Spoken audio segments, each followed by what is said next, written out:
Hello and welcome to the latest episode of Cohesity Tech Insights. My name is Shelly Calhoun-Jones and I'm a Technical Marketing Director here at Cohesity. Today we're joined by Jared Ruckle, a Senior Director with Cohesity. Jared, would you like to do an introduction?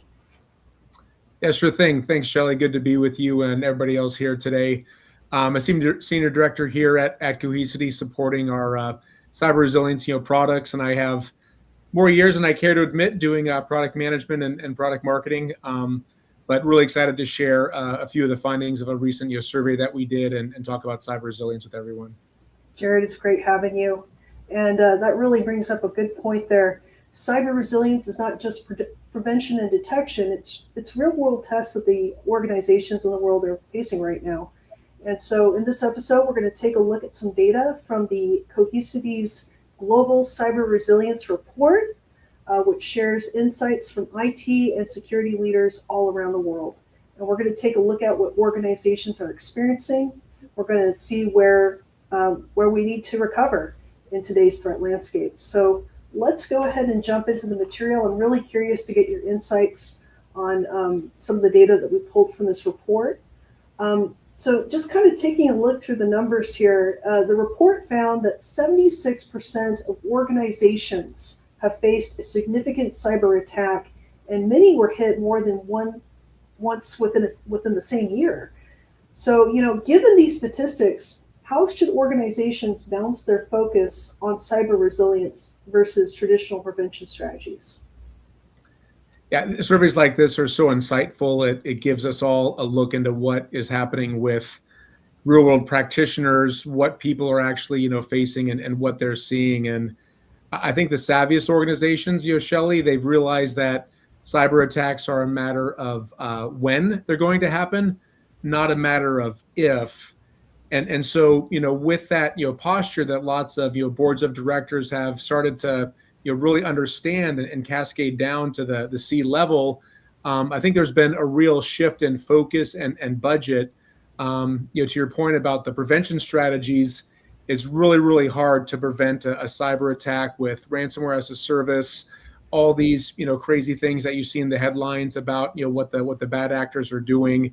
So there's definitely things that you can do to reduce your risk of a cyber attack, but we're seeing a lot more interest in shifting from preventing an attack to how do you, respond and recover from an attack.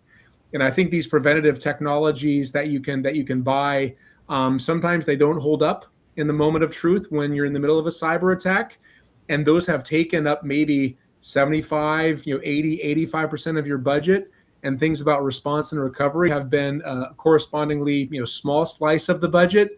What we're seeing now is companies realizing they have to invest in those response and recovery technologies.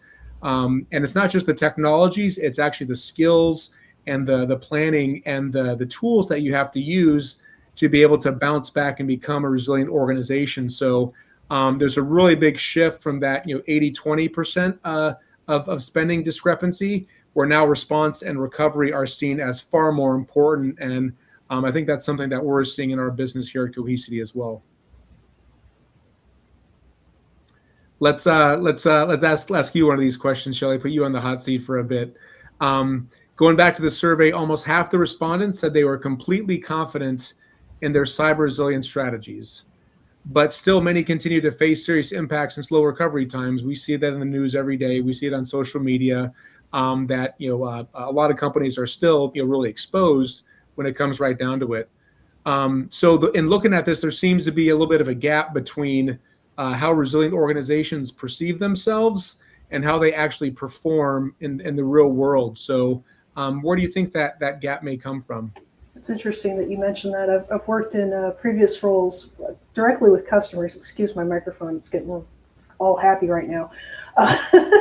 I've worked with customers, large companies dealing with virus outbreaks, and this has been over like the last 15 years. And there has definitely been a trend where when you actually get down to the security event, you may not be fully prepared. You may not know the appropriate stakeholder to contact. You may not know the process for backup and recovery. And this was something that I also saw when I was working at Amazon, working with cloud customers, is that before you even have that conversation about having a disaster recovery plan or working on your business continuity procedures, there really needs to be the ability to back up and recover. And you would be surprised how many organizations still struggle with this. It may not even be the process itself, it could just be understanding where your data lives. Because what we've seen over the last 10 years is that data is becoming more fragmented. You could be in the middle of your multi-year cloud migration journey. You may have a completely different security team. So it's really important not only to document, but make sure that you have the appropriate processes in place so you know the process for doing a recovery before you really start incorporating other elements like maybe having a staging environment for recovering an affected workload if you need to do additional analysis or if you need to test out an upgrade. So there's a lot of different ways that you can help build up your cyber resilience, but what I really think that helps a lot of users and security leaders is having the ability to know exactly who to engage and where your data lives. Yeah, and I just add to that you don't want to be exercising your response plan for the first time when you're actually under attack. Exactly. I think one thing that we're seeing is lots of automation, lots of orchestration, tools becoming of interest so people can, build that muscle of response and recovery and do, some of these drills and responses in a simulated environment somewhat regularly so that when that attack does come for real, they're not doing this for the first time. And that's absolutely critical along with what else you mentioned. Amazon calls it game day exercises. You can also think of it as a rehearsal, like doing a dress rehearsal, or even the fire drills that we used to do in school as kids. The idea is that we need to go to a particular part of the yard outside to make sure that we're, all the kids are rounded up. The same really goes with data. You need to have it in muscle memory so you know exactly what to do when you're dealing with that high severity situation. So really interesting there. So, just looking through the data, it appears that half of who were surveyed actually apply the same backup and protection policies across their different workloads and environments, which I find rather interesting because, what we were talking about a little while ago is that you may have data that could be living in the cloud, it could be living in different cloud providers, you could have data that could be residing in different data centers. Maybe your organization is in the process of doing a merger. So, with all these different elements, why do you think that backup and protection are still handled in different ways? And what steps do you think that organizations should be taking to bring all of your data protection together across the hybrid multi-cloud type environment? Yeah, this finding wasn't all that surprising to me just because I think if you look at what's happening out there, all of us are trying to keep track of more data across more sources in more places than ever before. So it's almost like the natural order of the IT universe to have different protection and backup policies for all this data that's there, and you really have to get control of your security posture with a deliberate effort. It's not that it's anybody's doing anything wrong or bad with the status quo. It's just the natural order of things, and people are probably trying to be good corporate citizens and look after the data. But I think what we're finding is that when you have dozens of people, maybe hundreds of people making their own decisions about backup and security policies, that's not a really good risk profile, and it starts to become an unacceptable risk profile once you start to reach a certain point and do some inspection and auditing about where you're actually at. So unless you've taken deliberate steps to modernize how you think about securing and managing your data estate, you're going to have this fragmentation, which you mentioned in the last answer, Shelly. So if you want to get this really dialed in, you have to really take a look at what those most important data sources are for your organization, living on-prem, edge, cloud, SaaS, wherever it happens to be. You need to make a deliberate attempt to make sure that you're securing and protecting those backups according to what your InfoSec and auditing and compliance teams really mandate. And the status quo for a lot of organizations is frankly not great in that regard. So having a modern platform that can take a look at all that data, that can support all the hundreds and hundreds of workloads that organizations tend to use and depend on, having those all in a single platform that can live again, wherever you'd want it to be, in the cloud or on-prem, is really important. And once you have those backups in a single location, you've got those backups that are immutable, protected by all the right, zero trust security protocols. That is a really good feeling. The job isn't done, but that is a massive amount of risk that you've just taken off the table by having those backups in a unified location. Then from there, you can actually start to apply different policies based on the importance of the data. On the one hand, it would be silly to have the same protection policies across all your data because not all data is equally valuable. Right. You want to treat the crown jewels of your data estate, that customer information, social security numbers, credit card information, and so on. You want to treat those very differently than just kind of, random log data from a certain system.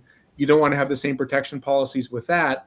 But once you get all the data in a single place, you can start to be intelligent about it and think about your data like currency. You protect $100 bills very differently than you do your pennies. And that same type of approach is really useful to thinking about protection for your data across all the different elements of the estate. So organizations can think about just being aware of all the data sources they have, doing that audit to see what their backup policy actually is, and then think about adopting a modern platform if that's what is the logical next step to bring all that stuff into alignment. It can actually be a really good cost savings value as well, because all this data fragmentation is very expensive. You've got proprietary hardware, you've got all kinds of unnecessary storage, you've got all kinds of things that are sprawling all over the place. It's a very expensive situation, and a modern platform can provide some immediate ROI once you take steps to make that fix. Also, data deduplication is huge. Yes. Getting that cost savings, that was something that I dealt with a lot when I was working with cloud customers. Looking for ways to save money, also making sure that you have the appropriate SLAs for your different workloads. If you have a pool of AD servers, they're probably going to have a higher SLA versus servers that might be just doing batch processing, or if you're working with stateless workloads. So yeah, I love all the key points that you bring up, Jared, and I find it really interesting that even in this day and age, we're dealing with a lot of the same struggles that we've dealt with over the last 5 to 10 years. But the fact that threats are becoming more aggressive, I think, is one of the key differentiators there. Yeah, absolutely. All right, so now your turn again, Shelly. The report finds that many organizations still have not fully adopted core resilience controls like multi-factor authentication, admin authorization. So how should we be thinking about zero trust controls and multi-person auth? How do they help an organization prepare for recovery? And why do you think organizations haven't adopted these at scale the way that you might expect? Well, it really depends on the industry that you're in. If you're working in, let's say, retail or maybe more of a commercial sector, you may be focused more on availability. You want to make sure that your workloads are always online. You want to make sure that you can always access the data, versus if you're working in an industry which is more regulated, where you may be focused more on confidentiality. Not saying that either way is the wrong approach, but some people consider having those additional layers of security as being a hindrance to doing their job. But the key factor is, due to the nature of ransomware, we're not just dealing with threats that are exfiltrating data, we're also dealing with threats that are highly disruptive. So having zero trust controls in place and things like multi-person authorization, which in the world of Cohesity we call this quorum, because the idea is that you want to give yourself a quorum of approvers for making sensitive changes within the environment. So if you're recovering a sensitive workload, you may want to have a group of approvers approve that change before starting the recovery. So that's the great part about multi-person authorization. We have an element within our Cohesity portfolio. If you are a Cohesity customer, and a lot of data management solutions have a similar method with it, but it's highly recommended within the security space because it ensures that not only are those changes getting documented and audited, but also you have a group of approvers that are making the change. Just like if you're going to the bank to pull something out of a safety deposit box, you're going to have somebody swiping you in at the door, validating your credentials, and also someone approving you pulling the data or the the currency out of the box before you withdraw. So same in the world of security. That's always the way I like to explain it. Yeah, and I think there's an element of making things secure by default, and there's definitely a lot of controls that I think that we help customers achieve and consume just by putting the data on the platform, where you don't have to configure a few things here or there, and that's a great capability. But there are just a few things that you do need to flip on and configure, and these are not obtrusive things that really mess up your workflow. These are things that are part of what good IT hygiene looks like. So these are not onerous things, especially when you consider what's at stake if you don't get this right. So I think you make some great points, and we as an industry, I think still need to do more to make the secure thing the right thing and continue to shift left with these security practices. But those things that you mentioned, there are a lot of advantages that you can get with a bare minimum of complexity or interruption to your day-to-day, and those are well worth enabling. Absolutely. Yeah, and I love the fact that you bring up the point of having the group of approvers. You may have a completely different group of approvers managing your Azure environment versus your Amazon environment, or you may have a specific group of approvers on your security team if you're recovering data from like a jump bag, or recovering an infected workload to do further analysis. So a lot of different practical use cases for it, and a lot of these features are built natively within the product. So lots of good things to consider. Yeah, and the reality, one more point there, like this quorum, that's a perfect thing to mitigate against an insider threat. Right. You never know when there may be a disgruntled employee or someone that maybe is a plant from a nation state or otherwise bad actor. You don't want to have that one person have all the power to wipe out all your backups. That's exactly what this feature is meant to avoid. So to your point about industries and regulation, this is something that those regulated industries really mandate and have to comply with. And honestly, that's for a very good reason. 100%. Well, let me go ahead and ask you another question here, Jared. Just regarding some additional findings that we found within the report, we noticed that a lot of organizations start recovery before they have completely removed the threat, and I can personally attest to this. I've ran into this in previous work lives. Another challenge that a lot of organizations run into is they restore systems before just validating everything is secure. Validating that the threat has not been eradicated from within the environment. Just based on your, previous experience, or just based on working with customers here, Jared, what are risks that come with rushing recovery without doing the proper forensics and validation? And how can teams balance moving quickly with making sure that their systems are safe? Yeah, it's a fantastic point. And you see the news headlines and these organizations that have, lots of money, lots of really talented people, lots of tools, lots of security products. Why are they still in the news, and why are they still down for prolonged periods of time? And a couple things leap to mind there. Let's talk about kind of why the situation exists, and then kind of how to maybe combat it. I think the fundamental truth is that disaster recovery is not cyber recovery. Cyber recovery is far more complicated. Disaster recovery, you lost a data center for fire, power failure, equipment failure, malfunction, flood, something like that. And as long as you've got an offsite copy of data and the right automation, you can bring your systems back online in a pretty straightforward fashion. And sometimes people try and do the same thing in a cyber attack. And if they do that, then they just get reinfected. The big difference in a cyber attack is that you don't know what went wrong. And there's the MITRE ATT&CK framework that can talk about all the different ways attackers can get into your systems.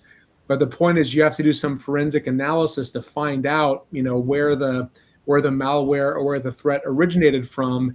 And unless you have done that forensic analysis and eradicated that root artifact from your systems, you are going to end up in this doom loop of rushing to recovery, and then your systems get reinfected. And so that can up your recovery time by an order of magnitude. So I think just not really being aware of that difference, I think, is a big thing.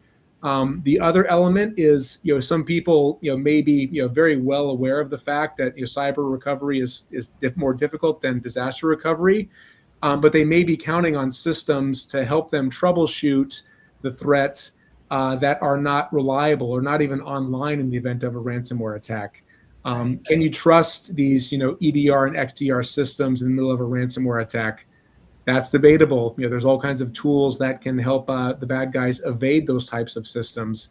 Are those systems even online and available? Ransomware attacks are often far more destructive than anticipated. And so you may be expecting to have all these great tools at your disposal to find out what happened. And if they're not available when you're counting on them, that makes the situation, that much worse. So those are a handful of things that typically cause this really prolonged delay period.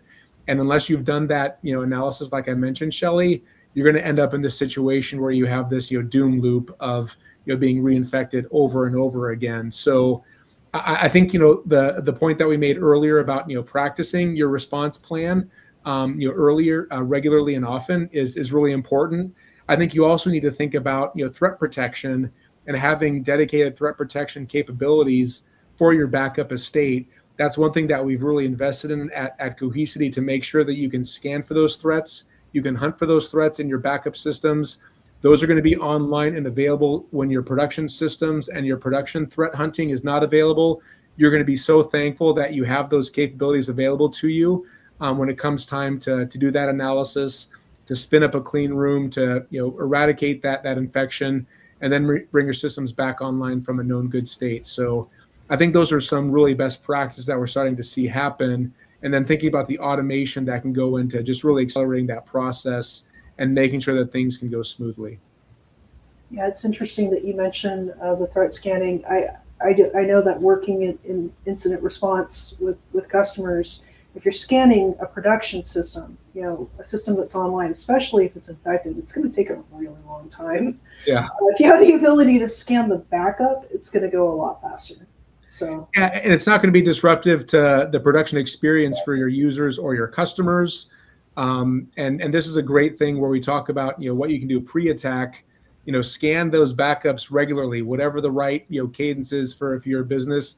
It'll be a compute-intensive operation, but it's well worth it to get that initial scan out there, and then you can do incremental scans afterwards. yeah. And then when you actually are in a post-attack scenario, you're going to want to hunt for certain signatures or hunt for the latest information based on some threat intelligence. We bring in threat intelligence from Google, for example, and those are great ways to help find out what one happened a lot quicker without disrupting and having all those thorny things in production that you mentioned, Shelly. Exactly. All right, good deal. So I hinted at automation in my answer there as a teaser to this question. So some of the survey data, Shelly, shows that more people view automation and AI as a way to boost resilience, especially by speeding up detection and response. So what's been your experience here? Where does AI add the most value for resilience? It's the big buzzword. It's what we're all kind of thinking and talking about these days. So what's your take there? And then another question is, what should organizations watch out for when using automation in their cyber strategies? What's interesting is that security companies were early adopters with AI. I remember working with customers in a previous life where we created threat signatures that actually used ML on the back end for identifying common patterns that we've seen with security events. And so it's been in the industry for a really long time. We've seen it with heuristics. We've seen it with behavioral signatures. We're seeing companies now starting to incorporate AI into certain elements of their security operations. Obviously, you do want to have a human element in there to vet the data that's being received. But for low-level tasks, for light operations, it works great. And I know here at Cohesity, we use AI in a number of different ways, including with our threat protection suite. So from a general security practitioner perspective, I would say that for a lot of organizations, they do tend to use it with their threat solutions. Security operations is another really good one. From an automation perspective, you could set up automation to notify you when a high severity event, hits your environment. Maybe have it Hmm. send a notification to a Slack channel, open up a ticket. We see that with a lot of EDR and XDR solutions. So I think it's smart to be thinking about using AI within certain aspects of your environment, especially for a lot of folks who wear multiple hats. It's not just one person that's doing backup and recovery. They could also be managing other aspects of the environment, just due to the nature of where we're going in the technology space. Yeah, I think technology like AI, at least what we've seen with our customer base is that from a resilience point of view, it's really at its best when it's invisible. Yeah, When you do kind of have AI algorithms as you're describing, working to identify how to optimize operational costs, what your capacity is going to be, taking a look at things like data entropy, how quickly your data is changing. If a VM got encrypted overnight, that's a sign that something is probably out of whack, and you want to have a look at it. So you're not thinking about that as an AI feature per se. That's us embedding AI into the system to surface something of interest to you that likely may pose a risk. So I think those are a lot of great examples. And I kind of chuckled when you were talking about automation here in the question, because the right automation can definitely be magical, yeah, but wrong automation just means that you do the bad thing faster. yeah. And so, testing your response plan and getting that automation, iterated upon and fine-tuned, like you mentioned, the dress rehearsal. That's a great way to put automation to work for you and really fine-tune it and tune it to make sure that it's going to help you get that resolution faster and bringing down your RTO, rather than just thinking about automation for its own sake.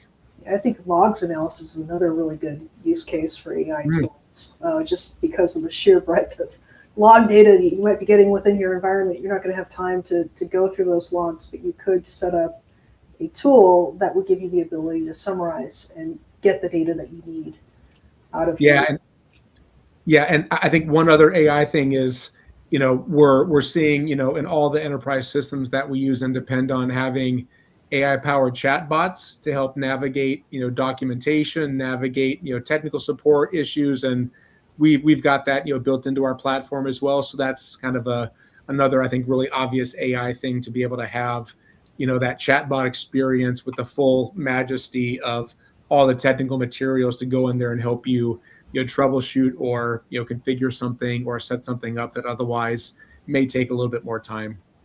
Yeah, absolutely. Wow, this really good conversation here, Jared.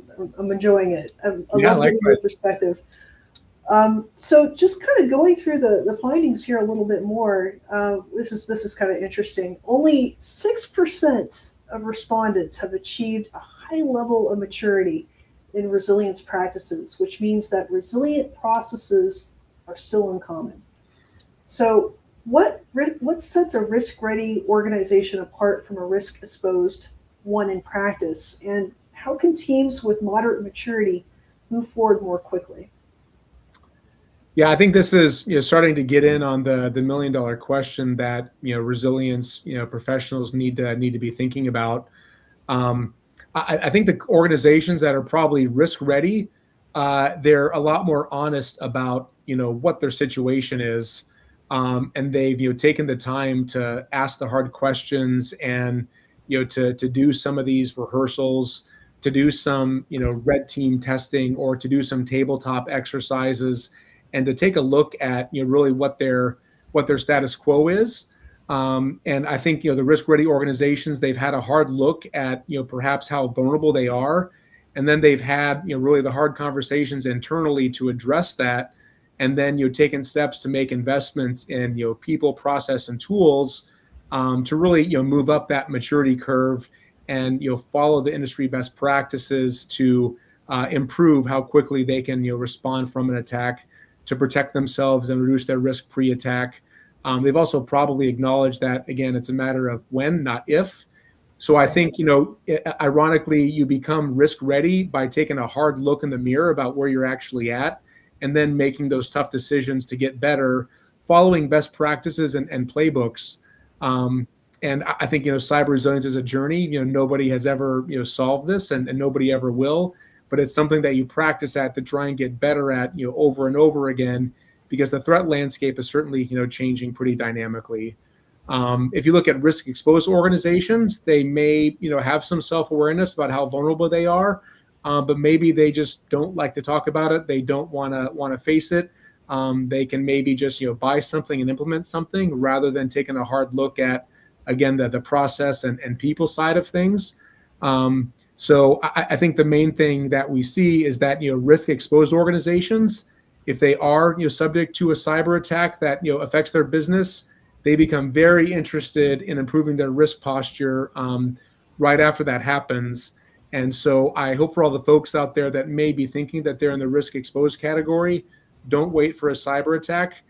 Take a look in the mirror, take those hard steps, give us a call. We're happy to talk with you about how we can help you improve your resilience posture using a proven playbook and proven frameworks and formats. So this is not something that is a mystery. Every company's journey will be unique, but there's lots of commonalities, and we've helped thousands of organizations improve their posture so that when the attack does come, they're ready and they can respond with a bare minimum of risk and impact.